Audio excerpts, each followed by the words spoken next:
Muy buenas tardes, amigas y amigos oyentes de Colectivo Burbuja. Os doy la bienvenida a un nuevo programa de debate directo. Para este programa contamos con Pedro García Bilbao. Buenas tardes, Pedro. Hola, ¿qué tal? Buenas tardes, ¿cómo estáis? Y con Nacho Escursel. Buenas tardes, Nacho. Buenas tardes. Hoy vamos a hablar evidentemente de la noticia política de la semana. Ya veremos la trascendencia que tiene finalmente, pero de luego de momento tiene muchísima, que es esa carta que mandó Pedro Sánchez a la ciudadanía en la que anunciaba su voluntad de suspender sus actos públicos y tomarse unos días de reflexión hasta el lunes. Estamos grabando este programa a día 27 de abril, hasta el lunes 29 de abril, para decidir si presenta su dimisión como presidente del gobierno o no. Desde luego, es un tema sumamente importante, ya que obviamente es una figura clave en la política española a día de hoy y desde luego abriría un nuevo ciclo político en caso de materializarse esta dimisión, que ahora valoraremos qué implicaría eso, y también vamos a hablar de qué le podría haber llevado a tomar esta decisión. Él lo explica en la carta, obviamente. Vamos a hablar de lo que él explica en esta carta, que son los ataques a su mujer, Begoña Gómez, que recordemos que ha habido un juez en Madrid que ha admitido a trámite una denuncia de una agrupación que se autodenomina sindicato, Manos Limpias, basada en unas noticias de prensa conservadora, básicamente del Confidencial, sobre un presunto caso de corrupción que implicaría a Begoña Gómez. Bueno, hablaremos, esto por supuesto, que a todas luces parece falso. Sin embargo, pues ha abierto una crisis importante de tipo personal, al parecer, y también política para el presidente del gobierno. Pues bueno, comentaremos sobre esto, qué otras razones podría haber para que tome esta decisión y qué podría pasar también el lunes. Bueno, la verdad es que se abren muchísimas incertidumbres en la política española. A partir del lunes sabremos mucho más, por supuesto, pero desde luego la situación es muy delicada, como explicaremos más adelante. Y luego haremos también un comentario sobre el 50 aniversario de la Revolución de los Claveles, del 25 de abril del 74, cuando militares portugueses derribaron la dictadura fascista en Portugal y abrieron el actual régimen político portugués, que por supuesto es completamente diferente a aquello que pasó. Hablaremos a aquel que tenían hasta entonces. Hablaremos de ello en la segunda parte del programa. Empezamos con el tema del presidente del gobierno. Bueno, Pedro, ¿qué interpretación haces tú de qué piensas que le puede haber llevado a Pedro Sánchez, aparte de lo que dice en su carta, a tomar esta decisión? Una decisión que la verdad es que resulta bastante sorprendente, ¿no? El que se haya producido este hecho, de que mande esta carta anunciando su intención de esa posible dimisión. Como muy bien dices, el tema es complejo y no creo que fuera muy acertado hacer una interpretación superficial. Primero, no disponemos de mucha información acerca de en qué realidades cercanas habita el presidente. Es decir, el presidente tiene muchos recursos para hacer frente a una situación. Pero aquí hay una primera tentación, y es tomar las cosas literalmente. Literalmente lo que tenemos es una persona que se ve completamente atacada brutalmente, además, en lo personal, que como no acaban de poder atacarle a él en su persona directa, lo hacen en su entorno familiar, es decir, han cercado al presidente con su familia, ¿no? Con la actuación o no actuación de su esposa, ¿no?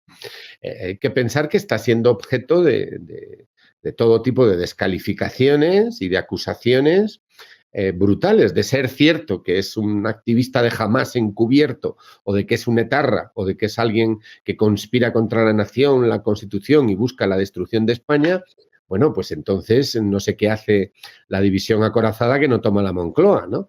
Es decir, porque es que se ha llegado al extremo en cuanto a la calumnia, el ataque personal y todo eso. Pero, sin embargo, ese tipo de acusaciones absolutamente delirantes que se han repetido no son las que provocan esto. Eso son, de alguna manera, acciones de ataque de un estilo de hacer política que ha protagonizado el Partido Popular siguiendo el mejor ejemplo de la extrema derecha. No, lo que parece que él explicita como detonante es cuando se accede a la esfera de lo íntimo, de lo personal y de lo familiar, y entonces él lo que hace es que dice que claro, el coste de tales acusaciones infundadas, las de que su mujer ha cometido hipotéticos crímenes, ¿no? Bueno, pues le lleva a tener que reflexionar sobre si merece la pena o no seguir resistiendo eso que está destrozando su vida. Es decir, la interpretación personal, la interpretación en clave pues, psicológica, humana, del hecho, ¿no? De que hay alguien que está expuesto a acusaciones absolutamente exageradas y brutales, y que ahora ha habido ya un hecho detonante final, que era la apertura de diligencias para ver si había sustancia o no en unas informaciones periodísticas. Con posterioridad a ese hecho, que ocurrió, por otra parte, en las 24 horas anteriores al anuncio de que se iba a dar unos días para pensar sobre si dimitía o no, lo que ha habido es no ya una querella, sino una denuncia hecha por otro grupo de extrema derecha, en el que ya se centran con claridad en la persona de la esposa del presidente. Bueno, este es el planteamiento de base. Enrique Juliana, el conocido periodista de La Vanguardia, ha estado extendiendo la idea de que estamos ante un problema de tipo personal. Es decir, que lo que hay aquí es una situación de presión a la persona, y que la reacción del presidente es la de alguien que humanamente se ve llevado al límite y que tiene que tomar una decisión sobre si le merece la pena o no. Es decir, asume el discurso del presidente. Y entonces, claro, la pregunta que tú nos estás haciendo, el emplazamiento que nos haces, Sí. es si esto es lo que hay o hay algo más aquí, ¿no? Porque lo que no nos sorprende es que en la política española se estén produciendo todo tipo de ataques personales, no ya al presidente, hay una larga lista, ¿no? Es decir, recordemos el candidato, el señor Besteiro, del Partido Socialista de Galicia, en las elecciones, había sido objeto de unas acusaciones también brutales que le llevaron a apartarse de la política, y que cuando la justicia le exoneró de toda culpa, porque era claramente una intoxicación, bueno, pues este hombre regresó y se presentó en las elecciones en Galicia. Tenemos el caso también en Valencia, de la vicepresidenta del gobierno de la Comunidad Valenciana, que también fue atacada, además de una manera también infame, y que, bueno, también ha sido exonerada por la justicia, pero ella ya había perdido su puesto, ¿no? Tenemos montones de ejemplos. Tenemos también lo ocurrido contra los distintos dirigentes de Podemos, ¿de acuerdo? Es decir, que se ha seguido una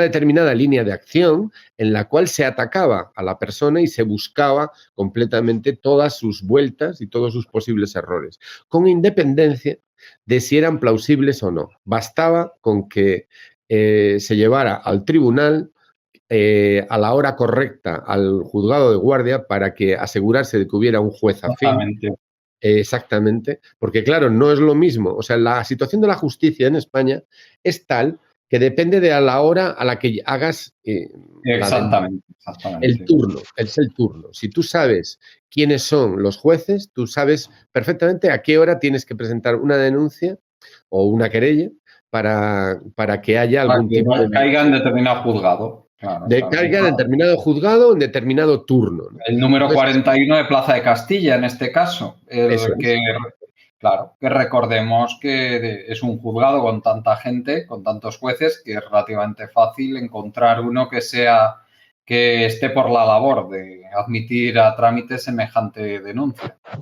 Claro, entonces, claro, aquí ya solamente con este hecho, ya hay una primera reflexión que nos podemos hacer. O sea, si el propio presidente está sufriendo esto en su carne, la pregunta que tendríamos que hacernos es, ¿qué es lo que ha estado haciendo el gobierno para evitar esta degradación de la justicia y esta utilización de la justicia? O sea, ¿qué es lo que han hecho ellos como gobierno Exactamente. para controlar los posibles abusos que se pudieran dar? Porque la situación que se da en la justicia española sabemos que es deplorable, ¿no? El bloqueo del Consejo General del Poder Judicial, la lucha de cuotas y de poder, ¿sí? Sí, sí. De todas maneras, yo, Pedro, tengo algunas dudas también, que lógicamente que eso que cuentas es cierto y está pasando, y igual que ha pasado en la justicia, ha pasado en tantos y tantos temas, que se ha dejado que todas las estructuras de poder heredar del franquismo persistan durante décadas, después de la muerte del dictador y de esa transición supuestamente impecable que dicen que hicimos. Pues, pero a mí me sigue entrando la duda de, aunque la situación fuera otra, es que un juez de ideología ultraconservadora o reaccionaria como este, pues se podría encontrar sin ningún problema, aunque fuera otra la justicia, para que admitiera a trámite esto, una denuncia de este tipo. Porque yo Bueno, no creo que a este juez le pueda pasar nada por hacer eso, porque eso es su subjetividad. Dice, bueno, yo aquí creo que sí, que merece la pena a la vista de este relato que me hacen de unos hechos, que eso es una denuncia, el, el iniciar investigaciones, que luego lo presenta la fiscalía y el fiscal, como es el caso, dice que no, pues, pues dice, pues vale, pues el fiscal ha dicho que no, pues ya está.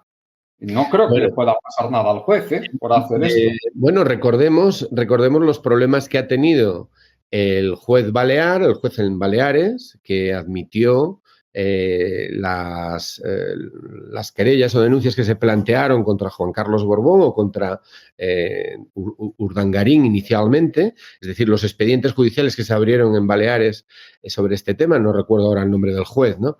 Pero se creó un problema, ¿no? Fue Pero dices al contrario.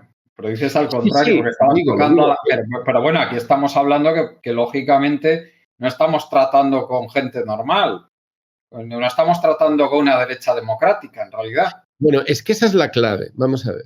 Vamos a ver. Si un político o un familiar de un político comete algún tipo de actuación equívoca o directamente nada equívoca, sino literalmente discutible y al punto de sospecharse que ha incumplido la ley, bueno, pues lo lógico es que haya una denuncia, eso es lógico, ¿no? No tiene nada de raro.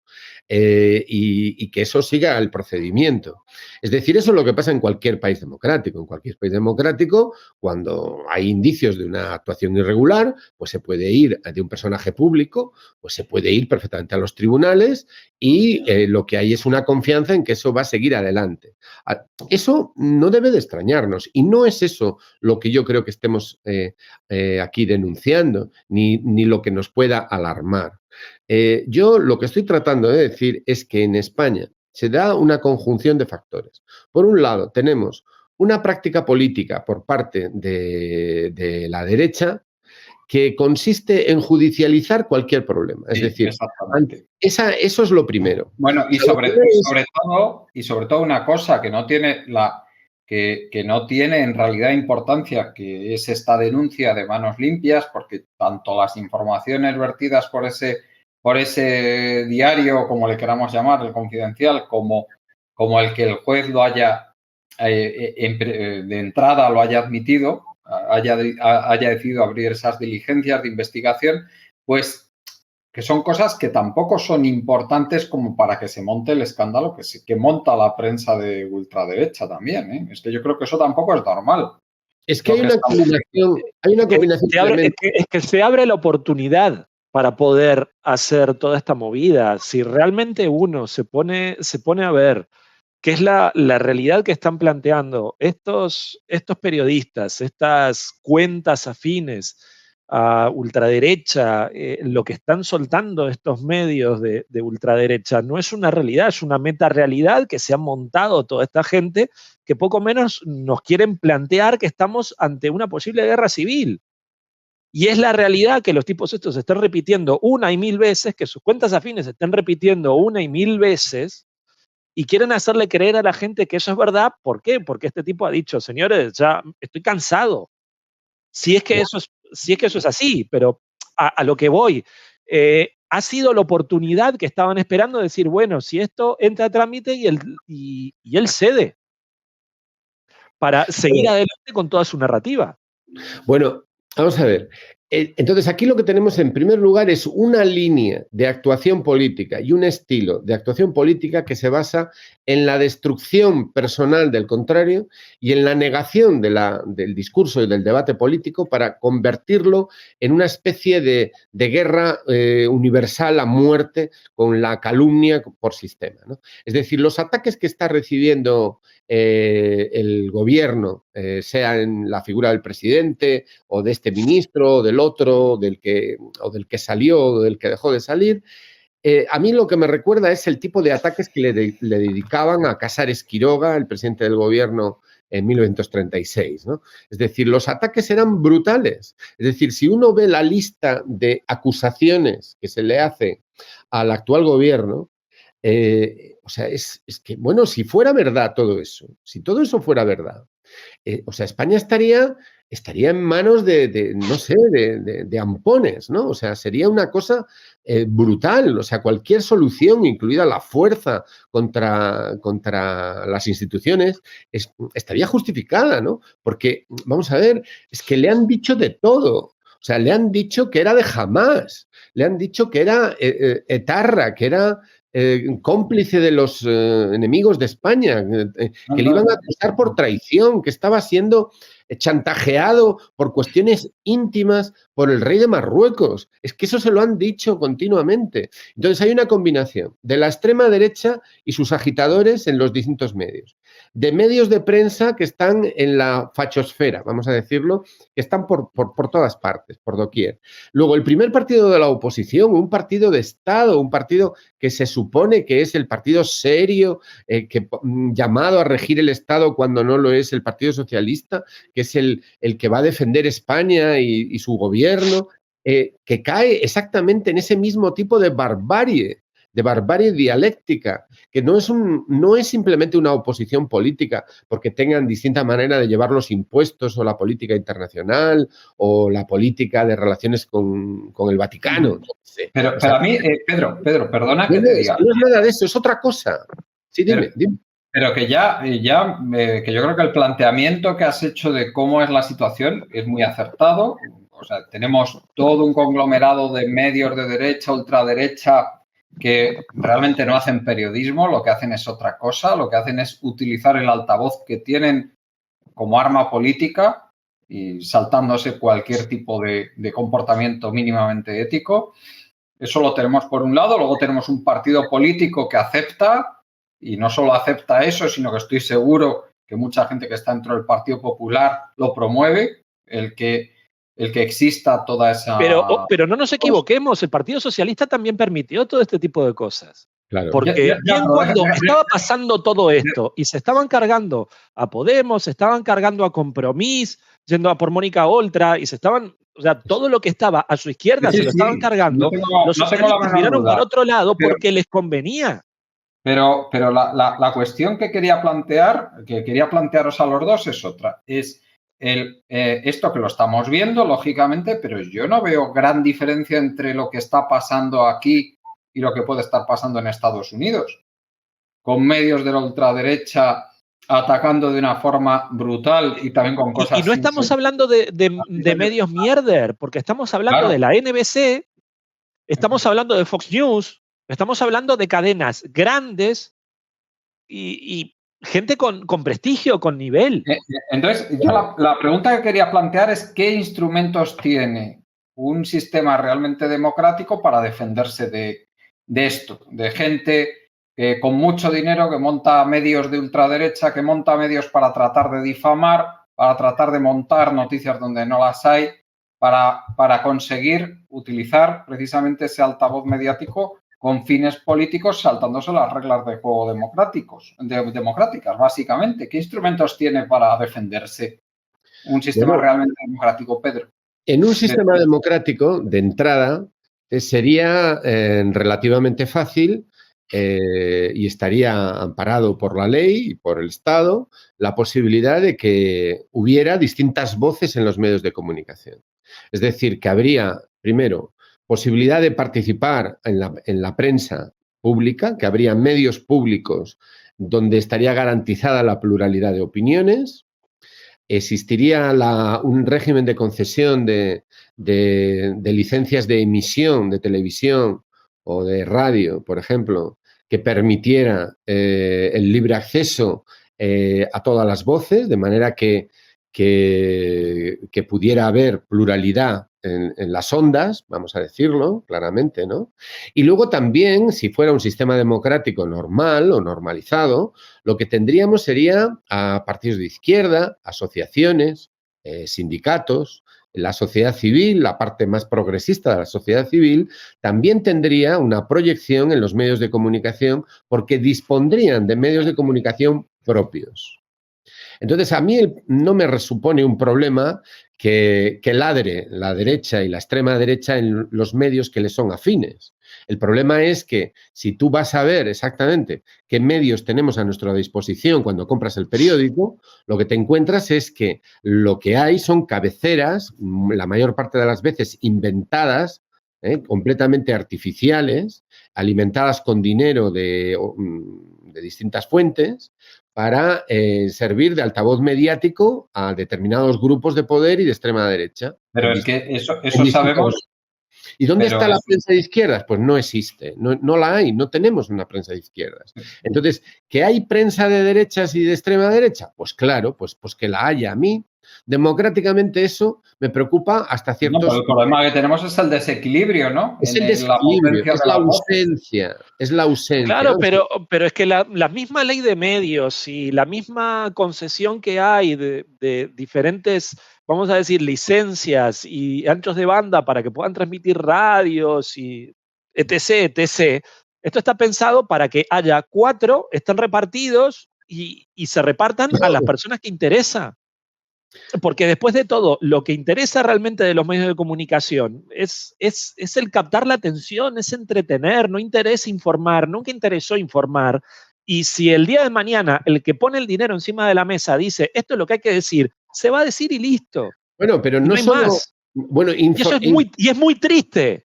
Es muy triste. Nacho, pero una cosa es la labor de información y entretenimiento, es decir, y de soporte para los anuncios de nuestros anunciantes, y otra cosa es la labor de intoxicación y crear opinión. Que a lo mejor no es tanto crear opinión como crear... Claro, pero es que ambas cosas se han fusionado. Es que esto antes no pasaba. Antes la intoxicación iba por un lado y el entretenimiento iba por otro. Y ahora lo que han conseguido hacer es, por ejemplo, pongo el caso, programas como Todo es Mentira, que han conseguido unir entretenimiento e intoxicación. Claro, esto antes no iba en la misma línea, esto ahora se ha juntado y ahora te entretienen con intoxicación, que esto antes no pasaba y eso es lo grave. Mira, el diario El País ahora es propiedad mayoritariamente en su consejo de administración de un grupo de inversión extranjero, ¿de acuerdo? Que lo que quiere es ocupar aquí un espacio, obtener un rendimiento y si para eso se tiene que aliar con los grupos de poder tradicional que están presentes en el accionariado del país desde que lo diseñaron en la época de Franco, porque el diario El País fue diseñado en la época de Franco, hay una tesis doctoral sobre ese tema muy interesante, Bueno, pues entonces, claro, y ese es el periódico progresista, ese es el periódico inspirador del régimen. Claro, bueno, pero te pongo un caso, perdóname que te corte, te pongo un caso. Por ejemplo, como puede ser en Alemania, en Francia, y no sé si alguno más. Francia y Alemania, seguro. Si tú querés tener acciones de un periódico, necesitas ser ciudadano del país y estar instalado en ese país. No puedes estar instalado en otro sitio. Tenés que ser del país, tenés que ser natural. bueno, pero aquí el gobierno más progresista del universo que tenemos... Está permitiendo que cualquiera pueda venir aquí a comprar y viva la fiesta. Claro, y ni luego, siquiera con Aznar se hizo. Luego se queja de que los medios de comunicación le revientan la cara. Bueno, pero a lo que vamos. A lo que vamos es a que ahora hay una combinación de política en España que con la derecha y la carga ideológica heredada del franquismo que tiene no solo la derecha, pero también la derecha, la política se ha convertido en un verdadero cenagal. Es decir, mientras en Gaza la gente muere por miles, mientras estamos asistiendo al mayor ascenso del belicismo en toda Europa, mientras la Unión Europea se suicida económica y políticamente en aras del atlantismo y los tambores de guerra atruenan por doquier, el gran debate en los medios españoles era el compañero de Ayuso, o sea, era ese tipo de discusión, ¿no? O la cuestión con Puigdemont, que ha tenido que dejar la casa de Waterloo para venirse a participar en las elecciones. Es decir, directamente tenemos una disociación brutal entre las realidades y los problemas de las realidades y la percepción de la política que se nos transmite a través de los medios.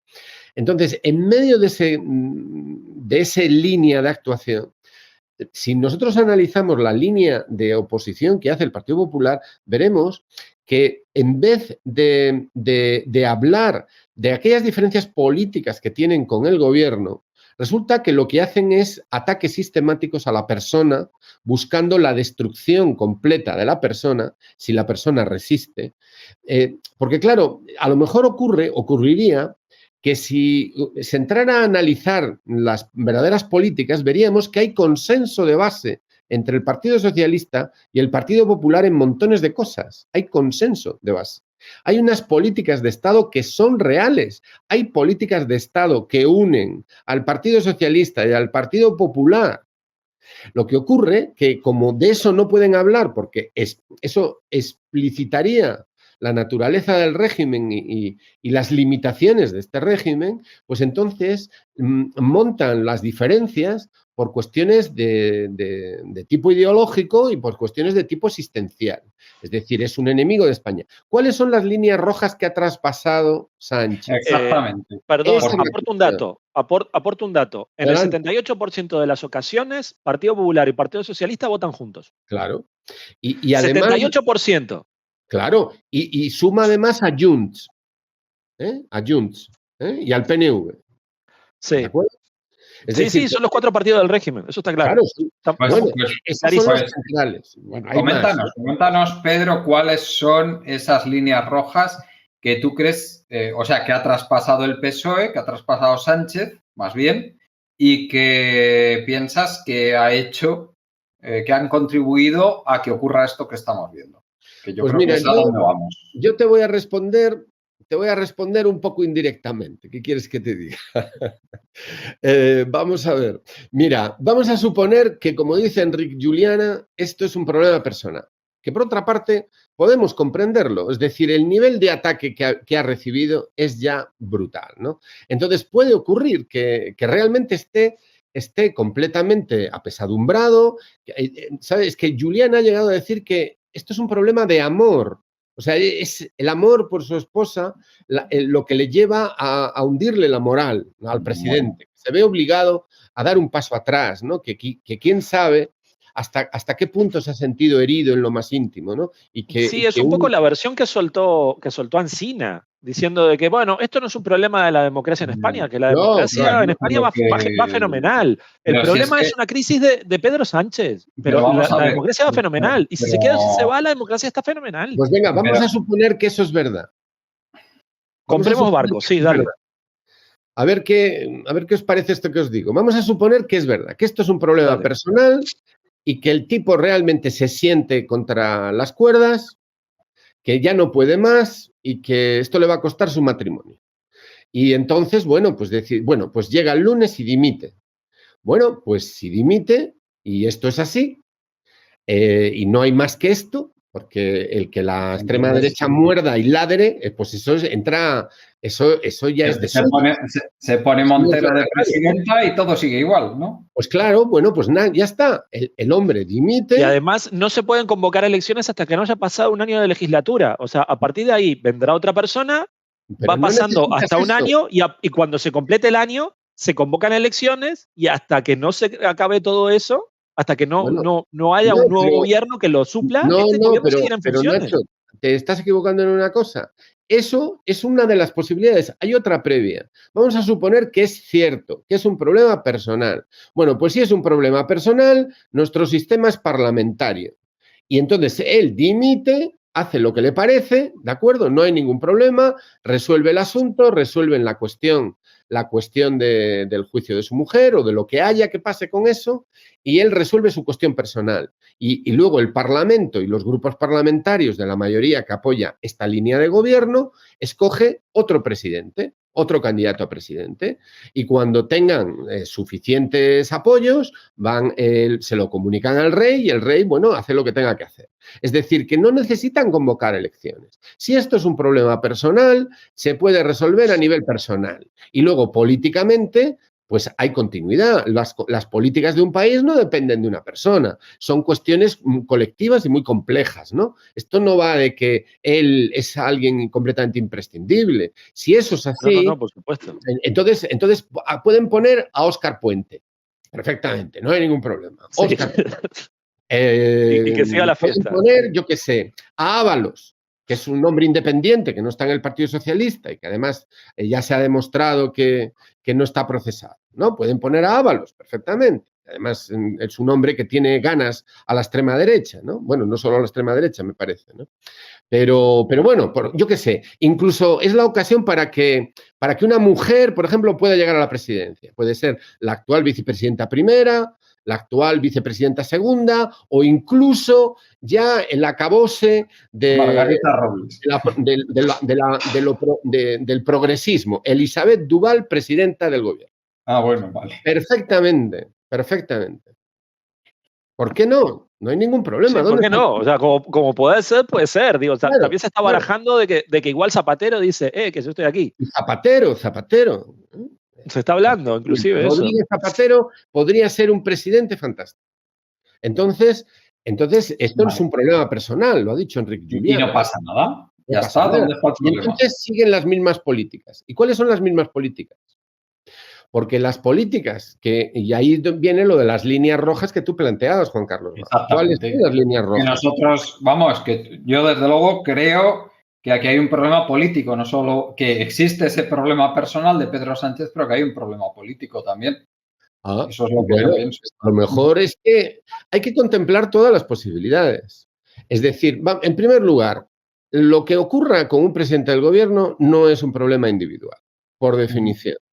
Un presidente del gobierno en una nación como España, en un estado como el español, que es un estado no menor en el ámbito de la Unión Europea, o sea, España como estado, si tuviera otra política y tuviera otra proporción de fuerzas y otros discursos en su parlamento, España es un país que tiene un enorme potencial. Es uno de esos países que pueden marcar una diferencia a nivel internacional si fuera un país libre, un país soberano y un país capaz de decidir un camino libremente en la escena internacional, ¿no?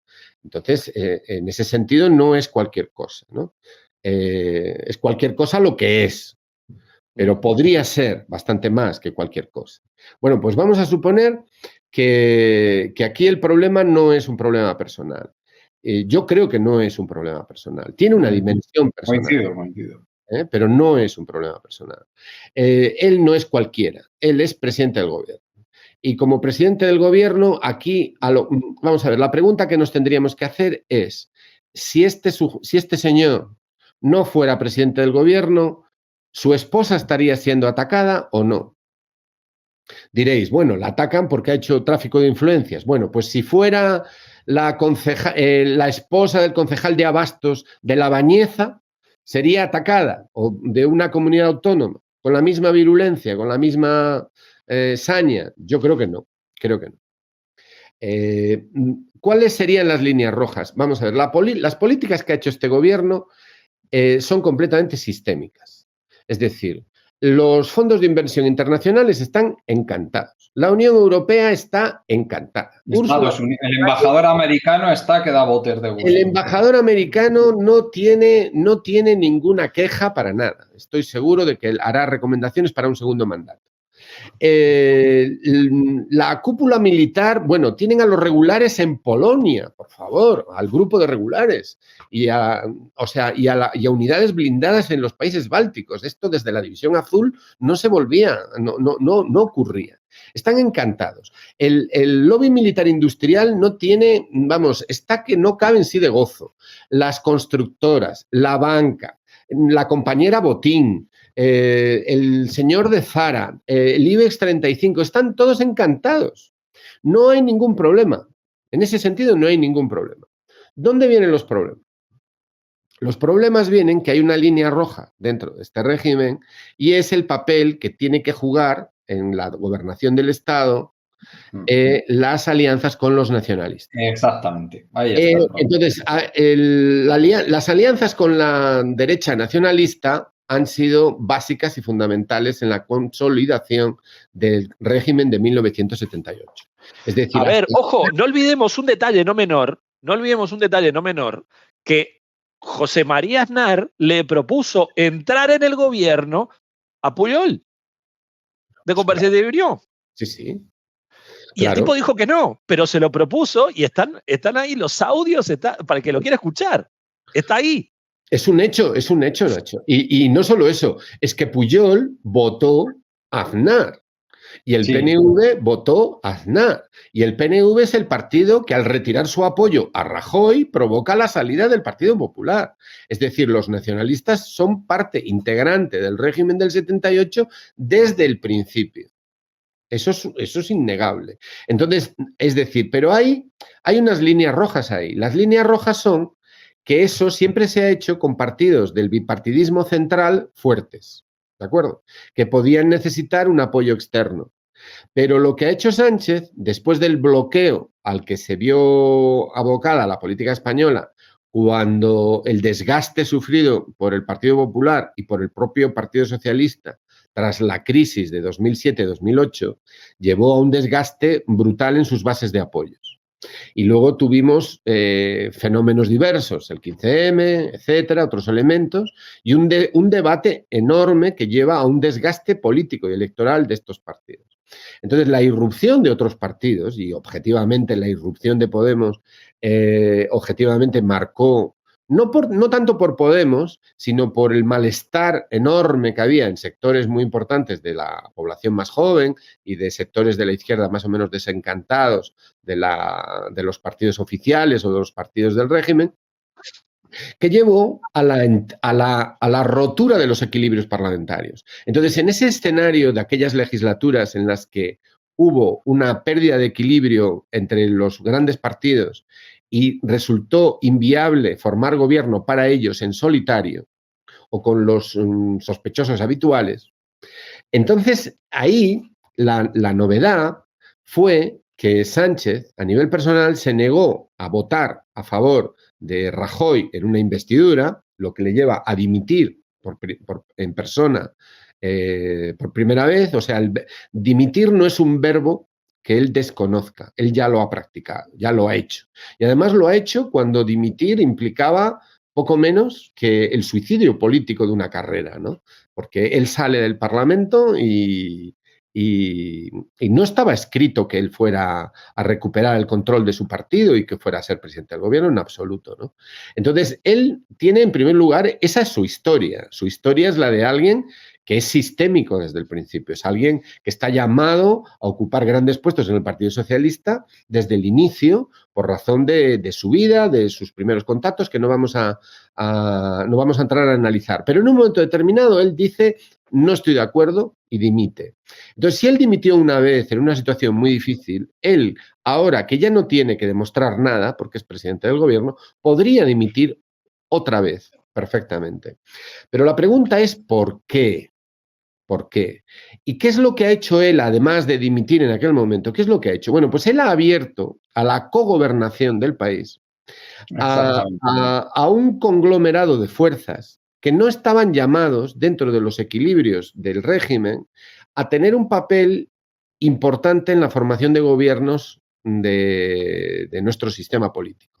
Él ha abierto la puerta a la cogobernación a las izquierdas situadas a la izquierda del PSOE. Estar a la izquierda del PSOE es muy fácil. Entonces no se trata de que sean más o menos de izquierda, es que Bueno, estar a la izquierda. recordemos que según las propias encuestas del FIS, un tercio de la población española está a la izquierda del PSOE. Bueno, claro, es que ese es uno de los problemas que tienen. Es lo que yo he llamado, y no solo yo, la izquierda volátil. La izquierda volátil, que es aquella izquierda que lo que le cuesta es votar a los suyos, porque no sabe exactamente quiénes son los suyos. Lo de la izquierda volátil es que hay un porcentaje muy importante del electorado español que cuando un partido de izquierdas hace políticas de izquierdas, les vota. Y cuando no hace políticas de izquierdas, o sea, cuando los tuyos no te dan lo que tú consideras que debería de hacer, pues entonces se retrae. Y entonces ahí, bueno, pues cambian las cosas. Bueno, que es lo que tú dices, que es muy fácil estar a la izquierda del PSOE. Eso es muy fácil estar a la izquierda del PSOE. Es decir, que no ojo, sí, ojo. Creo que también cabe señalar un detalle que yo creo que no es menor, y es la situación que se ha ido viviendo en Alemania. Ajá. ¿Por qué digo esto? Yo creo que también tiene una vertiente bastante importante. Por un lado, Alemania hace relativamente poco salió de un gobierno bastante prolongado con Angela Merkel a su cabeza. Ajá. Y de hecho Angela Merkel asociada más o menos con los socialdemócratas. Esto, situación que se estaba dando en Alemania. ¿Qué pasa? Angela Merkel sí que veía con muy malos ojos el acercamiento hacia la ultraderecha, y el Partido Popular Europeo, su vertiente española, eran los apestados del Partido Popular Europeo. Esta situación que se percibía en Alemania. Y recientemente, digamos, los socialdemócratas no, o sea, los demócratas cristianos de Merkel perdieron el poder en la Alemania, que se juntaron los verdes, los socialdemócratas y los liberales que los desplazaron. A partir de ahí, los populares europeos dejaron de ver mal el acercamiento a la ultraderecha, que de hecho a Manfred Weber le han caído palos por ese tema. Y yo veo que desde ese entonces el Partido Popular ha dicho, bueno, Vox ha sido una decisión nuestra, ¿por qué tenemos que remilgarnos? Y el señor Weber dice que ahora no pasa nada si nos acercamos a ellos. Pues adelante con la jugada. Vía libre. Y eso es un poco la impresión que me da, decir, bueno, vía libre, estos tipos están haciendo una serie de alianzas para acercarse a esos grupos europeos, a esos otros grupos de poder donde realmente está la hegemonía. Actualmente Sumar hace lo que digan los verdes alemanes, que si los verdes alemanes dicen nos tenemos que suicidar, van a ser los primeros en saltar por la ventana. Que es lo que están diciendo, por otra parte, los verdes alemanes, ¿no? O sea, exactamente. Y Sumar lo que digan ellos, pero a pie juntillas, lo que digan ellos. Bueno, pero a mí, perdona, Pedro, que os quería plantear otra cuestión, y es que yo creo que no es menor, y es por qué se produce esa ruptura en la derecha con esos pactos que tenían tanto tácitos como explícitos con la derecha nacionalista en España. Pues yo creo que tiene mucho que ver lo ocurrido en la sociedad catalana, pero también en la vasca, en las postrimerías de la Gran Recesión. A partir de los años 2012, 2013, y ese giro, especialmente de la población catalana, de un deseo minoritario de independencia del Estado español a un deseo que en ocasiones fue incluso mayoritario de independencia del Estado español, lo que, desde mi punto de vista, yo interpreto que llevó a la derecha catalana a reorganizarse y a cambiar también su forma de abordar su relación con el régimen del 78, que es una relación que yo creo que es Pedro Sánchez el que quiere reconstruir ahora, pero que la derecha española pues interpretó que tenía que romper las relaciones con la derecha nacionalista y que la opción era machacarla directamente. Ojo, yo creo que fue un poco electoralismo eso, porque no nos olvidemos que cuando la derecha catalana, cuando Convergencia y Unió, y digamos, tiene un cisma y se acaba montando el PDeCAT, no nos olvidemos que Convergencia y Unió se divide. Y el perdedor de ese viraje, que Duran y Lleida sí que estaba con la idea de mantenerse como autonomistas, digamos, no como nacionalistas, autonomistas, que en realidad el PNV ha sido más autonomista que otra cosa. Y por otro lado, Artur Mas, que dijo, bueno, vamos a tirar adelante con el independentismo. Y al final las urnas le dieron la razón a él y Duran y Lleida acabó como una fuerza extraparlamentaria. Yo creo que va más por ahí. No, pero no es esa la línea roja, ¿no pensáis que es esa la línea roja que ha traspasado Pedro Sánchez, el de tratar de reconducir otra vez al redil a la derecha nacionalista, al redil del régimen del 78, pero con un nuevo consenso de cuál es la relación entre la periferia y el centro? No lo veo así exactamente. Yo creo que está bien orientado la línea de análisis que has hecho. Primero, si os fijáis, tanto Nacho como tú, Juan Carlos, como un servidor, estamos empezando a analizar esto no en términos de psicologismo o de cuestiones individuales, de esto es un problema de que ama mucho a su esposa. No. Esto no es un problema individual. Esto hay que analizarlo en términos de clase o en términos de régimen, porque es un presidente del gobierno y aquí lo que está en juego es una línea de actuación de gobierno. Si fuera, repito, lo que hemos dicho antes, si fuera un problema individual, le sustituyen y ponen otro que siga la misma línea política. Y ya está, y lo resuelven. Ya a ver exactamente qué querella nueva le montan, ¿de acuerdo? Pero eso no creo que vaya a ocurrir. O sea, no creo que vayamos aquí a simplemente que él, hipotéticamente, él coge mañana y se va el lunes y entonces ponen a otro que continúe la misma línea política.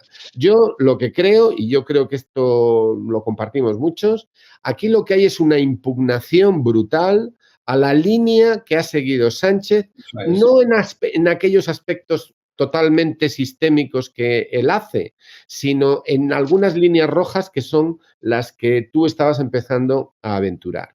Mira, él tiene en este momento como apoyo parlamentario a EH Bildu y tiene como apoyo parlamentario a Junts. Y Junts es el partido de un presidente de la Generalitat que tuvo que escapar en la parte de atrás de un coche y no olvidemos la situación que se daba en Cataluña en ese momento, que había órdenes, había entre los supuestos que tenía preparado el gobierno en aquel momento, estaba que las fuerzas especiales tomaran el Parlamento. Sí, sí. En el hipotético caso de que todo lo ocurrido el 1 de octubre fuera en serio, ellos tenían pensado, o sea, el Estado tenía pensado literalmente que si allí proclamaban realmente la República Catalana, la orden era tomar el Parlamento por las fuerzas especiales, vamos a decirlo claramente. Lo que pasa es que no iba en serio, aquello no iba en serio, ellos no lo hicieron. El problema era otro tipo, había otro tipo de teatro ahí. Pero bueno, Sánchez ha logrado formar mayoría, primero con el apoyo externo de H. Bildu y con el apoyo externo de Junts, y el partido razonable es la Esquerra Republicana de Cataluña, ¿no? Y luego, por supuesto, los restos de Podemos y los colaboradores habituales de Sumar y los despojos del carrillismo que están ahí detrás, ¿no? Y además con el apoyo tácito de los sindicatos de aquellos herederos de los pactos de la Moncloa, que son las comisiones obreras y la UGT realmente existentes, ¿no? Que son de alguna manera parte de los apoyos de Yolanda. Pero y Pedro, ¿y qué es lo que piensas tú que no le ha gustado tanto a la derecha centralista? Pues precisamente el que se haya asociado a la gobernación del país, a Bildu, o el que se haya asociado, y digo asociado porque el gobierno necesita de su apoyo parlamentario. Y eso le da normalización a la política. Ojo, es que va por ahí el tema. Con esta mayoría no les necesitan. Sobran. No les necesitan. No y si esto de alguna manera se sostiene con el tiempo, van a ser la nueva hegemonía y a estos tipos los van a desplazar. Te refieres a la derecha, ¿no? Exacto. Claro, y de hecho, claro. de alguna manera, si vos lo ves en la prensa europea, estamos hablando, si uno lo ve, qué es lo que se va planteando. Y una cosa que a mí me llamó mucho la atención, digo, que esto lo planteó en su momento creo que el Der Spiegel, que planteaban que de alguna manera España ya estaba gobernado por una nueva mayoría y estaba hablando de la nueva estabilidad en España, en la cual entraban los nacionalistas y otras fuerzas progresistas, sí, que es en las cuales la derecha ya no pinta nada. Claro, entonces, de alguna manera, eso te lo logran bendecir en Alemania. Escucha, no la derecha, porque Junts es de derechas. Claro, o sea, no la derecha franquista, ahí está el tema. No la derecha heredera del franquismo, exacto. Claro, ahí está el tema. Ese es el tema. Ahí está. El problema es que esta geometría variable que ha necesitado implementar Sánchez puede prolongarse en el tiempo. Y además, como el Partido Popular puede ser la nueva hegemonía. Como necesita a Vox, y Vox da mucho yuyu, vamos a decirlo, es una situación imposible para la derecha, porque la derecha o gana por sí sola, porque vale, los 2 diputados de la Reacción Navarra, eso no tiene mayor importancia. O el mejor postor de... Sí, o Coalición Canaria, que de repente 1 o 2, vale. A ver, Pedro, si resumimos, concretando, que la derecha lo que interpreta es que con la situación política actual, si no se lleva a cabo una política que destruya a la derecha catalana, a la derecha vasca, no es posible que la derecha centralista vuelva a tomar el poder. No. La derecha catalana y la derecha vasca tendrían un hipotético lugar. Yo no es eso exactamente lo que digo. El problema es que si está Vox, estas derechas no entran. Ese es uno de los grandes problemas. Y además no nos olvidemos de que los enemigos están apoyando. Quiero decir, vamos a ver, Bildu y PNV están apoyando, Esquerra Republicana y PDeCAT están apoyando y son enemigos en sus respectivos sitios. Pero perdonad, pero ¿cómo gobernaría la derecha sin el apoyo de la derecha catalana y vasca? Es lo que yo me pregunto. Claro, pero porque es imposible, ese es el problema. Pero y ellos, en su mente, si tuvieran libertad de acción, ¿cómo harían? Vamos a ver. ¿El Partido Popular qué haría? ¿Qué haría el Partido Popular para intentar llegar otra vez al poder, estando las cosas como están con las derechas catalana y vasca? Vamos a ver. El Partido Popular es que aquí hay un factor que no es de cálculo político fácil, ni es un factor racional. Aquí hay un factor ideológico. Esa es mi hipótesis. Porque, vamos a ver, si nosotros decimos que el gobierno de Sánchez es sistémico, que responde a los intereses de la oligarquía, que responde a los intereses internacionales de los grupos de poder que no ven bien una España soberana e independiente, que no ven bien un poder democrático en España. Si Sánchez es alguien que ha liquidado las empresas públicas, ha acabado de liquidar las empresas públicas, la banca pública, que esto es una gran barra libre. O sea, España es una gran barra libre para los fondos de inversión. O sea, Sánchez es neoliberal y es imperialista, proamericano. Exacto. A ver, que viene un fondo de Emiratos Árabes y se va a comprar Naturgy. Y además todo eso con el aplauso de los sindicatos. Vale, pues entonces, ¿qué es lo que está pasando? Y Entonces, ¿qué además, está pasando? además Es ha que se está logrado formando una nueva hegemonía donde Claro. la derecha que hereda del franquismo ya no hace falta, sobran, Claro. no hacen falta. Entonces, Y además hay una segunda vertiente en todo esto que me parece que cabe señalar, y yo por eso creo que Sánchez va a dimitir, porque si Sánchez dimite cuando está pasando una movida con su pareja, lo pone en bandeja para que todo el mundo esté señalando a Isabel Díaz Ayuso por una movida con su pareja. no sé, yo no creo Honestamente, que... ahí No, lo ponen no muy creo que se fácil, haga lo una ponen muy iglesia. fácil. No creo que se vaya a hacer una iglesia en ese sentido. Bueno, vamos a ver. Mira, yo no creo que... Mira, no es comparable. O sea, comparar a Ayuso con Sánchez o el puesto que tiene es comparar... Bueno, No es comparar el esto es muy puesto, sino es un tema de decir, esto pasa con mi pareja, ¿qué pasa con la tuya? Es No, decir, tu no lo pareja veo. Yo igual, sé parece que perfectamente... se ha beneficiado de lo que tú has hecho y encima ha No, reconocido una culpabilidad. no, No pero sé, No, pero, ahí veo una yo similitud. eso no lo veo, no lo veo. Vamos a ver, pero, yo lo que creo que está pasando... pero ¿a dónde quiere llegar la derecha con todo esto? Eso es lo que yo me pregunto. bueno, pues vamos a ver. Ruido, es que la única No, es que no lo creo, manera ¿eh? de pescar en Es todo que no esto lo es creo, suficiente Nacho. ruido. Si hay Yo creo suficiente que hay una ruido, estrategia, No, ¿no? vamos a ver. Mira, yo no tengo una varita ni puedo saberlo y sé lo mismo que vosotros. ¿Eh? De acuerdo, eso es lo primero. Pero si hacemos un poco de análisis de conjunto, yo creo que las líneas rojas que ha traspasado Sánchez incluyen la asociación a la gobernación del país a sectores que ideológicamente son odiados por la derecha y temidos por la derecha, porque consideran que el régimen del 78 tiene unas dimensiones que se han roto por parte de la política de Sánchez. Y sí, esa... y no olvidemos lo que ha pasado en el País Vasco hasta hace muy poquito, que Bildu se quedó a 2 votos de alcanzar al PNV. Y la proyección es que dentro de muy poquito Bildu supera el PNV. Bueno, pero de todas maneras, por muchos votos más que saque Bildu, la combinación de PNV y Partido Socialista siempre le cerrará el voto. ¿De acuerdo? Claro que sí. No, Eso, lo mismo eso es pasa innegable. con el Partido Popular. El Porque problema es ahí que está Vox.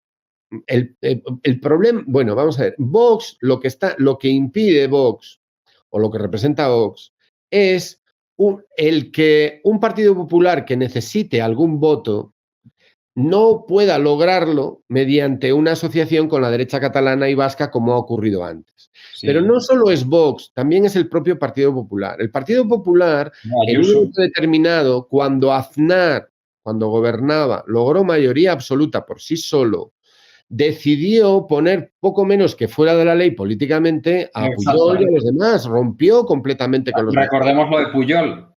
Claro, Sí, recordemos ahí lo de se rompieron Pujol. los puentes, eso está claro. Claro, Ahí se rompieron los puentes. puentes. Y entonces aquello provocó una reacción muy potente en Convergencia y Unión que llevó a la lucha por un nuevo estatuto. Y entonces Zapatero recondujo la situación, ese estatuto se aprobó en el Parlamento de Cataluña y se aprobó en las Cortes Españolas por mayoría y estaba saliendo adelante. Entonces el Partido Popular lo que hizo fue boicotearlo. Y volvió a dinamitar en el 2011. Sí. Lo dinamitó por completo, lo llevó a un constitucional donde ellos tenían mayoría gracias a su control del Consejo General del Poder Judicial y de la política de nombramientos y reventaron la posibilidad de un estatuto que habría dado una cierta paz, una cierta tranquilidad a la relación, una cierta estabilidad a la relación Estado central, Estado catalán de la Generalitat, durante una generación o al menos 10 o 15 años. Entonces, y no olvidemos que los 3 estatutos, los 13 puntos del estatut que fueron de alguna manera recusados y por lo que al final los terminaron echando atrás, esos mismos 3 estatutos con alguna coma, con algún punto de diferencia, están digamos, en el estatuto de Andalucía. Claro, Quiero sí, decir. sí. Es decir, el problema está en que lo que es aceptable en otra comunidad, en una comunidad Ahí como no, Cataluña, ahí no, allí claro. no es aceptable. Entonces, el Partido Popular entonces... se había olvidado de que los nacionalistas habían sido parte sustancial del pacto del 77-78. Y claro, cuando el Partido Popular, por cuestiones ideológicas, se niega a aceptar eso y se niega a cualquier tipo de concesión y les declara la guerra ideológica total, bueno, pues entonces lo que va a provocar es un efecto de rebote. Y entonces ahí ocurren varias cosas. Una de ellas es que la derecha catalana en el gobierno había sido el brazo armado de las políticas neoliberales en Cataluña, y ellos habían provocado un gran sufrimiento social en Cataluña con sus recortes, sus privatizaciones, su tratamiento de la sanidad, su tratamiento de esto y su tratamiento de lo otro, porque son simétricos al Partido Popular en muchas cosas, no en todas, pero en muchas cosas sí. Y entonces eso provocó una enorme fronda social de protesta. Y entonces la única manera que tuvieron de hacer frente a eso fue unirse a la bandera, sacrificar a su ala más derechista, porque los de Unió, al fin y al cabo, eran la derecha catalana que había pactado con los franquistas, no olvidemos eso, y además fueron barridos electoralmente en cuanto se separaron los masacraron, se convirtieron en extraparlamentarios. Eso se demostró que quién era Durán y Lleida, que no fue capaz ni revalidar su propio escaño cuando él había sido el gran factotum de la política catalana en Madrid, porque era el representante de una parte que hoy en día nos quieren decir a ciertos elementos catalanes que nunca existió. Eso nunca existió. Bueno, pues sí que existió.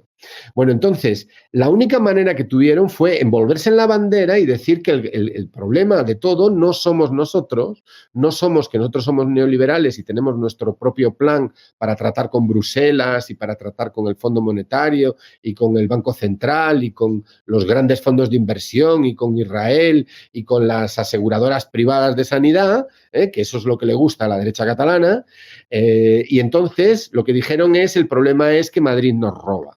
Y entonces se produce la unión de bandera, sentimiento nacional y para hacer frente a la fronda social que se estaba produciendo en Cataluña. Y eso funcionó. Eso, en vez de hacerse en toda España en la lucha por la República Española, se hizo en Cataluña por la República Catalana. Así, tal cual. Y entonces se produjo el hecho del proceso y todo eso. Entonces, ¿dónde están las líneas rojas que ha trasvasado Sánchez? Pues que de la carajera y el caos relacionado con todo eso, Sánchez, para poder formar gobierno después del bloqueo sucesivo de varias legislaturas, que era muy peligroso para el régimen, porque dejaba ver ciertas características de nuestra arquitectura y nuestra ingeniería política, administrativa, electoral, por ejemplo, el poder que tiene el rey, que eso podríamos analizarlo también, pero la imposibilidad que se da en España por ese motivo, que no en Alemania, de un gran pacto entre PSOE y PP, porque eso es posible en Alemania. En Alemania es posible un pacto entre la derecha y los socialdemócratas, pero en España no. En España no pueden porque de hecho, se mantuvieron 14 años en el poder. 14 años así. Y también, Pedro, que se deje sin representatividad de facto a un tercio de la sociedad española en el Parlamento. Pues claro, pero bueno, yo creo que esa es la carencia fundamental del régimen y la falta de democracia fundamental del régimen. Como si dejan al 75%. No, pero que te quiero decir que el que haya ese porcentaje tan alto de la población que no ve representados sus deseos de cómo hay que organizar la sociedad en el Parlamento, pues yo creo que es una cosa importante y una característica importante del régimen. Yo lo reformularía, eso que has dicho, lo reformularía de otra manera. A ellos... O sea, lo que estoy en contra es de que digas que no les importa dejar sin representación. No. Como si tienen que dejarnos sin representación mientras les valga, no hay ningún problema. El problema es que no les vale. Es decir, el problema está en que como cuando yo he dicho que los nacionalistas eran necesarios para el régimen del 78, eso significa que no pueden borrar del mapa los resultados electorales, la expresión del deseo político de la gente en algunas regiones, en Cataluña y en el País Vasco. O sea, la gobernación del Estado español necesita de la integración de Cataluña y del País Vasco dentro en un cierto consenso para mantener la estructura del Estado. Pedro, yo a lo que voy. El 78 no es solamente, escúchame, no es solamente PP-PSOE. es también la complicidad de las derechas catalana y vasca y de algún sector simétrico de ciertas izquierdas de Cataluña y de Euskadi. Y los sindicatos. El 78 nunca fue cosa de dos, siempre necesitó de más. Pero ideológicamente el PP decidió que podía prescindir de ellos y los puso fuera de la ley. Y de hecho tuvo 2 mayorías absolutas sin ellos. Bueno, claro. Y en la de 2011. Se llama borrachera de poder. Es la borrachera de poder. Recordemos que Rajoy sacó en el 2011 186 diputados, ¿sí? Claro, sí, claro. Y con esa misma mayoría fue con la que ahora mismo controla el Poder Judicial y no lo quiere soltar. Eso es. ¿Por qué? Porque hay una mayoría diferente en el Parlamento y tienen miedo, bueno, es que cuando ves la lista de casos de corrupción que han vivido, pues es que no me extraña que pero yo lo que me pregunto... Evidentemente, y en ningún momento el Partido Socialista en ningún momento dijo de tocarlos, porque como total estaban destrozando todo lo que estaba a su izquierda, ellos están tranquilos. Y por otro motivo, porque el Partido Socialista es cómplice del Partido Popular en el mantenimiento del régimen. Pero ¿y no exactamente. ¿No pensáis que dentro de todo esto puede haber una operación de tratar de reconducir al PSOE para que sea un partido más hostil a los nacionalismos? Ese es el tema. Puede ser que sea una operación para reconducir el régimen. Eso es. O es que en realidad lo que está evidenciando es una crisis del régimen. Bueno, no, esto es el resultado de una crisis del régimen, pero yo creo que le están haciendo un Suárez. Vamos a decirlo claro. Eso es lo que pienso yo. Le están haciendo un... Suárez también traspasó unos límites, recordemos. Claro que traspasó unos límites. Unos internos y otros externos que fueron el detonante final. Y la combinación de ambos elementos, la combinación de ambos elementos es lo que lleva al rey a forzar la salida de Suárez por las buenas o por las malas. Al final fue medio ni por las buenas ni por las malas. Él se adelanta, dimite, pero bueno, pasan cosas. Esto ya lo analizamos una vez en un programa y podemos volver a analizar. Pero que podríamos estar en una situación similar, que aquí Sánchez ha traspasado unos límites internos, los externos no los ha traspasado, los internos sí. Bueno, y los externos a lo mejor también. Porque eso, a lo mejor con el tema de Palestina. Sí, pero antes de ver la variable externa, yo creo que la variable interna es, por resumirlo rápidamente, yo creo que lo que está pasando es que la única forma que tenía Sánchez de formar gobierno era incorporando a la gobernación, vía apoyo parlamentario, a partidos que estaban vetados ideológicamente o simbólicamente por su significado simbólico, no porque fueran especialmente peligrosos, sino por su significado simbólico para la derecha española. Bildu y el Junts de Puigdemont, el Junts de los que se tomaron en serio el tema del procés y que llevaron a un presidente de la Generalitat a partir al exilio. Entonces, el que haya necesitado de ese voto y lo haya aceptado y haya hecho un pacto de no agresión con ellos y además de apoyo parlamentario externo, el que les veamos todos los días en televisión como interlocutores necesarios para la gobernación del Estado, eso es visto como una aberración, como una monstruosidad por la derecha española. Y el odio que le muestran a Sánchez tiene que ver con eso, Pedro, y no olvidemos, por la derecha española y por una parte el Partido Socialista también. Amigo, ahora has dado otra de las claves. A lo mejor lo que ocurre es que Sánchez no se siente apoyado suficientemente por sectores de su propio partido o por los grupos de poder que su partido comparte con el Partido Popular y con la estructura de base del régimen. A lo mejor no olvidemos que el que logró el acercamiento con la OTAN fue Felipe González, que hay algunos miembros del Partido Socialista que ya están abiertamente enfrentados con Sánchez, léase Fernández Vara. Hay uno que le ha salido relativamente bien, que es Lambán, aquí en Zaragoza, que Lambán ya es poco menos que un cadáver político. Pero, a ver, hay mucha gente de su partido que no está a favor. Y esa separación cada vez mayor de Felipe González y un mayor acercamiento al zapaterismo, por así decirlo, hay cierta vieja guardia del Partido Socialista que ya no está contenta con toda esta situación. Lo que tiene horrorizada a la vieja guardia del Partido Socialista es que Sánchez tiene éxito. Sí. Ese es que le está saliendo bien la jugada, sí. Claro, le está saliendo bien la jugada. Y además, la gente sencilla del Partido Socialista le ama. O sea, la gente sencilla del Partido Socialista. Es que vamos a ver. Hay muchas personas del Partido Socialista que creen sinceramente que son de izquierda. Tienen una autoimagen de izquierda. Sí, Pachi López y un montón de estos que se creen que... No sé si... Bueno, Pachi López, pues sí, supongo, no lo sé, no le conozco. Pero yo, desde luego, conozco muchísima gente del Partido Socialista. Así es. Que están militantes de base que se lo creen, Totalmente. Y además la epopeya de Sánchez. O sea, tú imagínate todo esto con Rosa Díez en el gobierno o con Susana Díaz en el gobierno. O sea, vamos a ver, es que fueron sus contrincantes, por favor. Entonces, claro, se los cargó y era la gente del partido. Y era, claro.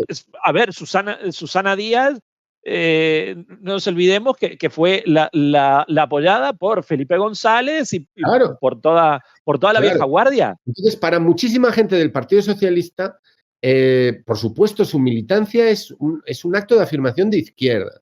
Ya sé que hay mucha gente que piensa que esto es una locura, pero es que vamos a la realidad, a cómo se siente la gente. También hay gente del PP que piensan que son demócratas, ¿no?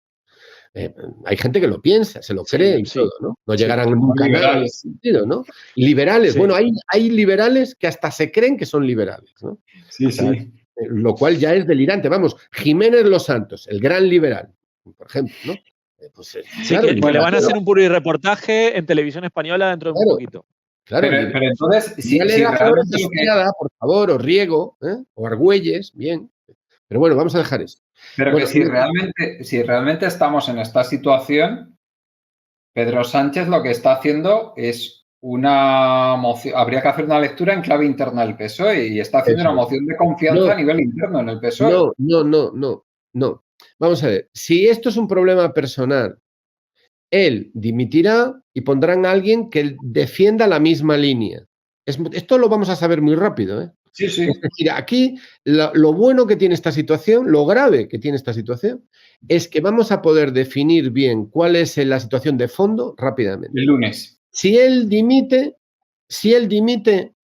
y no hay elecciones y proponen rápidamente un nuevo candidato, el perfil del candidato nos dirá si van a mantener la misma línea de líneas rojas traspasadas o no. Y entonces es que es un problema personal. Pero no conseguirán formar gobierno en ese caso. Bueno, no, podrían formar gobierno perfectamente. Es decir, podrían reproducirlo porque la mayoría de los diputados... A ver, la aritmética parlamentaria en principio es la misma. Pero si hay un retroceso, si la persona que sea candidata a presidente del gobierno hay un retroceso claro y no va a traspasar esas líneas rojas, no tendría los votos ni de Bildu ni de Junts, por ejemplo. No, bueno, pero es que entonces no harían eso. Entonces, aquí quien tiene aquí el timón en este sentido es el Partido Socialista. El Partido Socialista sabe que si propone a García Paje, porque le pueden proponer... se acabó y nos vamos a elecciones. Entonces, es que entonces no saldría. No, eso sería suicida, eso no lo votarían. Saben que no lo votarían. Solamente podría reponer la mayoría en una moción de confianza si ponen un candidato en el que haya garantías de que va a seguir la misma línea. Exactamente. En ese caso. Pero si van a poner un candidato que no sigue la misma línea, entonces está cantado que nos derrotan y no van a ir a elecciones con una derrota. Es decir, que si hay moción de confianza, lo más probable es que sea un candidato de la misma línea.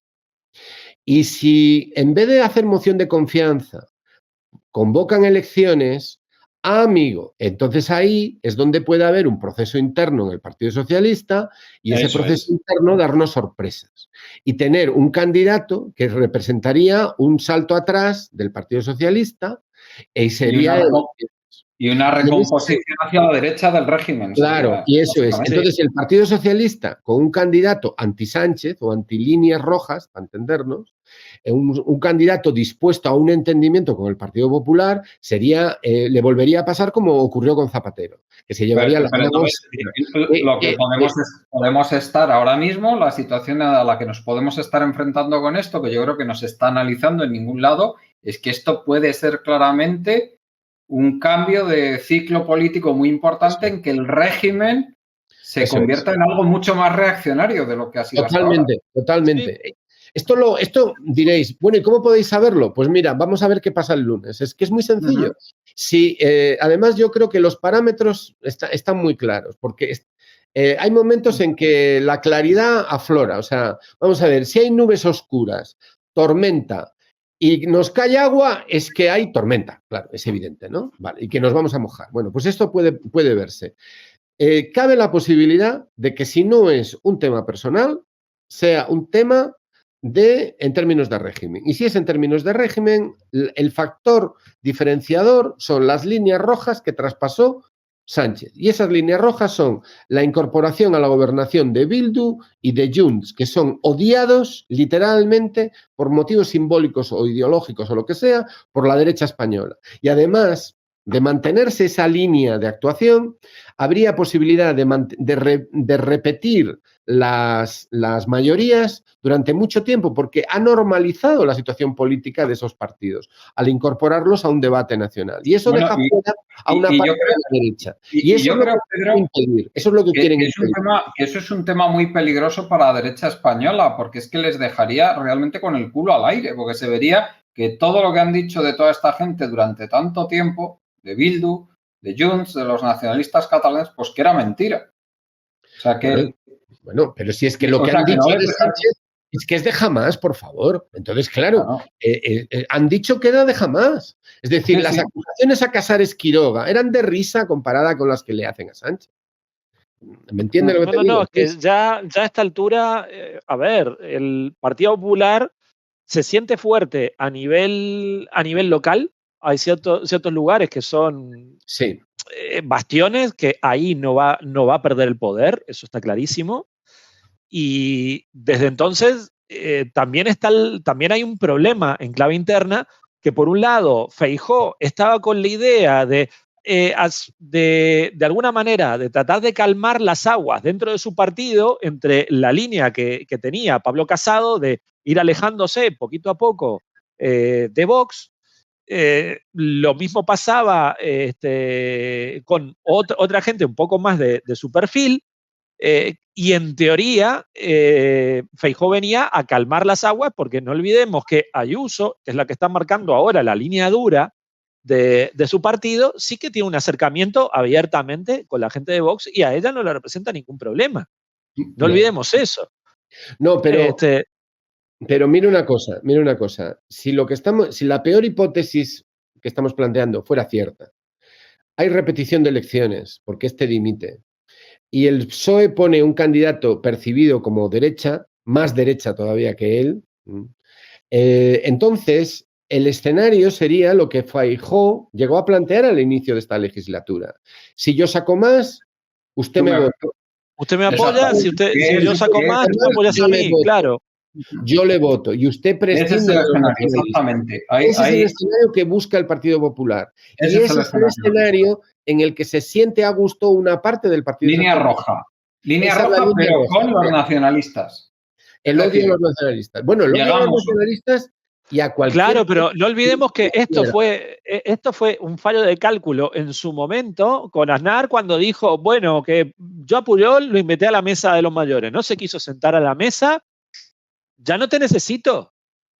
Te necesito, fuera de aquí. Tú no olvides que Aznar era un joven falangista, nacido en Madrid y afincado en Valladolid, que consideraba que todo el inicio de la transición era una traición a los principios del movimiento. Sí. Y entonces porque lo escribió así, ¿entiendes? Entonces, él llevaba la tradición. Es que hasta los falangistas de Edilla, o sea, la guardia personal de Manuel Edilla, eran catalanes y tenían problemas en la Salamanca fascista. Y eran catalanes y falangistas. Es que podemos estar ante un nuevo consenso para los próximos años dentro del régimen del 78, como tú dices. O sea, el Partido Socialista saca más, el PP se abstiene para que el presidente Sí, sea a ver, es que socialista. estamos en un escenario de crisis. Claro. Eso es lo que hay que leer. Estamos en un escenario de crisis. Eso es. Por un lado, el Partido Socialista tiene un montón de elementos de la vieja guardia que la actual directiva se los quiere sacar de encima. Por otro lado, el Partido Popular, que de alguna manera no termina de definir con Vox, sin Vox, con nacionalistas, sin nacionalistas, como que están un poco en tierra de nadie, y ahora mismo, si no se les abriera el cielo y sacaran una cantidad de votos ingente para decir o gobierno con Vox o gobierno con los socialistas, con los nacionalistas, si no se abre ese escenario, que ahora mismo faltan un montón de votos por un lado o por el otro, no llegarían al poder y les gustaría un PSOE un poquito más domesticado, y a esta altura ya no tienen ningún tipo de reparo en decir, bueno, señores, hemos movido Lawfare contra todos estos que están a la izquierda del PSOE, pues lo movemos contra el PSOE, ¿qué pasa? Esto es un tema de cómo se distribuye el poder aquí y algo tiene que cambiar, porque esto así a un lado de la hegemonía no le gusta porque la están dejando fuera, y a esta nueva hegemonía que hay gente, que ya digo, hay gente nueva que se incorpora a la mesa, que a los otros no les gusta, en fin, lo que está habiendo es un reparto de poder y tiene que haber un cambio, y un cambio gordo en comparación de lo que hay ahora. ¿Y qué es lo que se está peleando? Si la nueva hegemonía se hace con el poder o la vieja hegemonía logra recuperar otra vez el sitio que considera que le corresponde y estos nuevos sentados a la mesa los echan.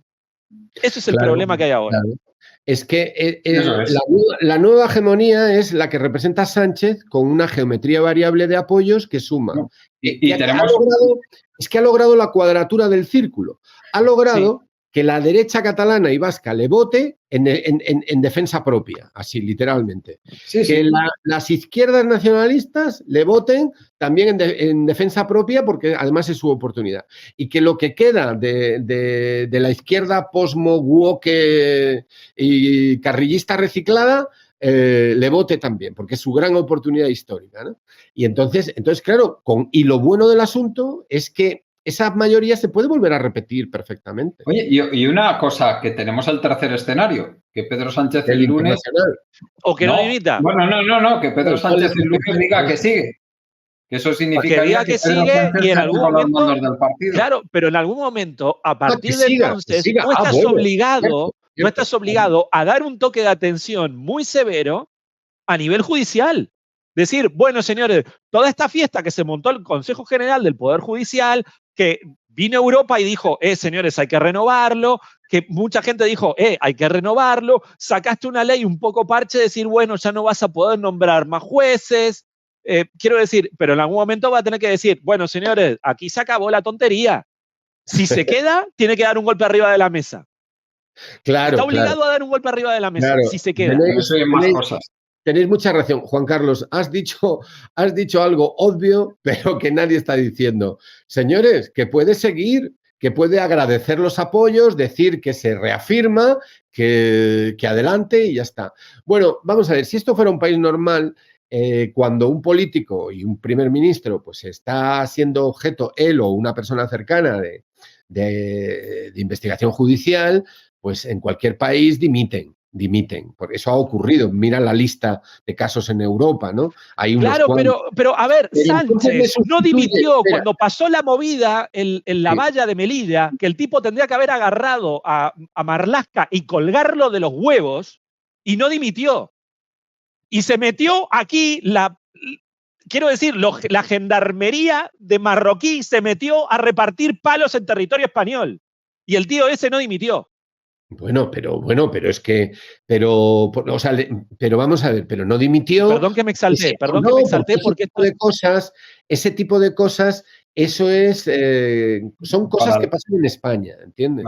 eso para, yo creo que para el PSOE es lo No es normal la eso. primera vez que hay matanza en Melilla en ese sentido, ¿eh? Es Muy decir, bien. yo me estoy acordando de cuando intentaron desembarcar en la playa y se ahogaron allí más de una docena A base de tiros, sí. a base de tiros, ¿no? O sea, a base de gas lacrimógeno, ¿no? Y estaban ahogándose literalmente allí. Aquí no pasó nada, ¿no? No pasó nada, ¿no? No, bueno, yo creo que No, eso quiero decir que la derecha ahí para no el PSOE es levantó, normal no eso. levantó la voz ahí tampoco, ¿no? O sea, motivos para haber dimitido, pues hay unos cuantos, ¿no? Pero no, eso entra en la lógica del régimen. Lo que yo decía era que si esto fuera un país normal y hay una acusación y un proceso abierto contra un familiar, pues lo normal en cualquier país democrático es que se dimita. Es Y que otra te vas, persona que claro, sigue te la vas. misma línea sigue. Y eso es lo que está por ver qué pasa. Si sigue alguien en la misma línea y él dimite, pues entonces el problema era la cuestión personal o la cuestión de la acusación. Pero si no es así, si hay elecciones, entonces lo más probable es que sea un problema de régimen, que sea un problema de haber traspasado unas líneas rojas y una reacomodación, como tú bien decías, Nacho, y tú decías también, Juan Carlos, de la dirección que se lleva hasta ahora. Y ahí el escenario sería un bipartidismo reforzado, dejando fuera a los extremos. Sí, el gran pacto. Es el gran pacto. El gran pacto. Que no como total, ahora lo que está a la izquierda del PSOE ya no es un problema, claro, pues ahora sí que se puede hacer el gran pacto. Claro, lo pueden hacer, sí. Digamos que la cosa está suficientemente putrefacta como para que nadie llore por nosotros cuando hayan muerto. Efectivamente. Entonces, y luego está lo obvio que decía Juan Carlos, que el tipo siga. Que considere que ha tenido suficientes muestras, que se reafirme y diga, voy a seguir hasta el final, y ya está. Y entonces se reafirmará. Entonces, bueno, veremos cuál es la siguiente movida, ¿no? Porque ya, ¿qué más puede hacer el Partido Popular? ¿Qué más puede hacer? O sea, cuando seguirán, ya es el apocalipsis encima, ¿el paso siguiente cuál es? ¿Cuál es el paso siguiente, no? Por cierto, creo que Nacho se tiene que ir. Nacho, me has comentado por aquí, por el chat, que te tienes que ir, ¿no? Sí. No sé si quieres comentar algo más. Mira, solo decir una cosa antes de que te vayas. Vamos a ver, decíamos que había otro plano del problema, que era el plano internacional. Bueno, yo me atrevería a decir que habría que preguntarse si en la propuesta de reconocer al Estado palestino, que ha llevado al presidente a hacer consultas en varios países europeos de más o menos menores, estuvo en Eslovaquia, la cara del presidente eslovaco era muy significativa, estaba el hombre encantado de que fueran allí a visitarle y a pedirle su opinión, ¿no? Es decir, la pregunta es, ¿esto fue iniciativa propia? ¿Creyó que era presidente del gobierno español y que podía tomar estas iniciativas sin consultar? ¿Lo hizo por su cuenta? ¿Qué tal ha sentado eso en Israel y en Estados Unidos? Igual también es borrachera de poder, que puede ser. A ver, siempre que un político vuela demasiado cerca del sol, lo fajan. Eso es así. Claro. Hay una cosa que a mí me encanta, que era el juramento que hacía el rey en la capilla del Aseo en Zaragoza cuando tomaba el poder, ¿no? Y le leían al resto de los señores feudales: tú que eres más que nosotros, pero que todos nosotros juntos somos más que tú. Ya se lo dejaban claro desde el primer momento, ¿no? Como que era su versión del triunfo romano: recuerda que eres solo un hombre, ¿no? Bueno, siempre pasa esto. Cuando vuelas demasiado cerca del sol, la hegemonía te va a reventar. Eso se daba en todas las coronas peninsulares, ¿no? Lo de uno tanto como vos y todos juntos más que vos, ¿no? Bueno, pues sí, pero la cuestión está en que a Suárez, uno de los motivos externos de presión externa fue, uno, que se negó a firmar el Tratado de No Proliferación de Armas Nucleares, y además reconoció a la OLP y recibió a Yasser Arafat. ¿De acuerdo? Y quiso tener una política independiente en el Mediterráneo. Eso pasó en Italia también. Ya vemos cómo acaba Suárez y cómo acaba Craxi perfectamente cómo acaban, ¿no? Entonces, a lo mejor, a lo peor puede ser que se haya extralimitado, que se haya pensado que tenía capacidad de maniobra como presidente del gobierno español y que podía iniciar consultas para reconocer a Palestina. Y entonces, bueno, a lo mejor la falta de cariño que ha recibido viene de que no ha recibido cariño de sus cariñosos habituales, ¿no? Y puede ser eso también. Pero esto lo vamos a ver muy rápido. Bueno, sí, todo es ver qué pasa el lunes. Creo que los escenarios están claros. Sí, sí. Esto es, si me permitís, una referencia cultural. Hay una película maravillosa de Rossellini, que es el general de la Robert. Sí. Y bueno, pues a Suárez le llamaban de la Robert, los suyos, en aquella época, justo antes de que se lo cargaran. Bueno, y podríamos estar en una situación parecida, ¿no? Con el síndrome de la Robert. Bueno, pues lo que tendremos que decirnos es que si Sánchez representa un peligro para el régimen, ya mejor que... Es que al régimen le quedan 2 días. Dejémoslo ahí, porque entonces ya nosotros ya, desde luego, no somos un peligro para el régimen. Aunque yo soy de la opinión que un régimen que teme a las palabras es un régimen débil. Y este régimen teme a las palabras. De hecho, este debate que hemos tenido aquí, ahora, gracias a Colectivo Burbuja, no es aceptable por este régimen. Esto no lo van a emitir en la televisión. No nos van a invitar a Radio Televisión Española, No. Y no te preocupes que no nos van a invitar a ninguno. No te vas a quedar sin contertulios, Juan Carlos. No. Esto puede llegar a los pocos afortunados seguidores de Colectivo Burbuja y, por favor, suscríbanse al canal de una vez. Sí, por favor, y dale a la campanita. Puede llegar a todos vosotros y a vuestros amigos a quienes se lo recomendéis. Me parece a mí que nuestros 10 o 15.000 fieles no les preocupan gran cosa. Sí, por cierto, el cheque de Soros no llega, macho. A ver cuándo toca, loco. Es que me hace gracia, ¿no? Cuando nos llaman de todo, nos llaman seguidores de Soros, Podemita, nos llaman de todo. No hay más que oírnos, ¿no? Lo que estamos diciendo es todo, sí. Vamos, todo del gusto del régimen, seguro. Es que es muy divertido. Bueno, esto de ser español es jodido, ¿eh? Es jodido. Hay que decirlo claramente. Nacho, no sé dónde te has metido, ¿eh? No sé si sabes dónde te has metido. No, pero yo tranquilo, ¿eh? Yo tranquilo. Yo tengo muy claro que, a ver... Que te puedes volver a Uruguay. Sí, la posibilidad siempre está. La posibilidad siempre está. Y había una cosa que decía mucho Tabaré Vázquez, ¿no? El fallecido Tabaré Vázquez, ¿no? A ver, siempre se habla de Mujica, pero yo creo que la gran figura fue Vázquez y fue la que preparó el terreno para Mujica. Vázquez decía, a ver, como tal, con lo que yo tengo que pensar es en la utilidad. Hablaba mucho del pragmatismo, muchísimo. Entendiendo que el pragmatismo político era el renunciar a las ideas y lo que tiene que importar es el pragmatismo filosófico. Es decir, lo real es útil. Si no es útil, no es real. Y uno tiene que ser coherente con los objetivos que se plantea, no en la estrategia para llegar a los objetivos, siempre y cuando no suponga un conflicto ético, ¿no? Y al final, esa coherencia de la que tanto se habla en la izquierda, muchas veces termina siendo una camisa de fuerza y termina siendo un impedimento que te permite llegar a los objetivos. Yo no me considero una persona de izquierdas por convicción, me considero una persona de izquierdas por utilidad, porque creo que realmente funciona mejor esa idea y ese proyecto. Y estoy feliz de estar aquí, porque tenemos un proyecto, y ese es el objetivo. Bueno, mira, a quien está contigo en la barricada, uno no le pregunta los motivos. Exacto, el objetivo. Hay que ser coherente con el objetivo. Bueno, pues yo no sé si nos va a dar tiempo a hablar de lo del 25 de abril. Yo lo que propongo es que grabemos en otro momento, no lo sé, bueno, estoy pensando en alto, ¿no? Pero tiene que machar Nacho, porque el punto de vista de Nacho sobre el tema del 25 de abril y cómo se vio en otros sitios es importante.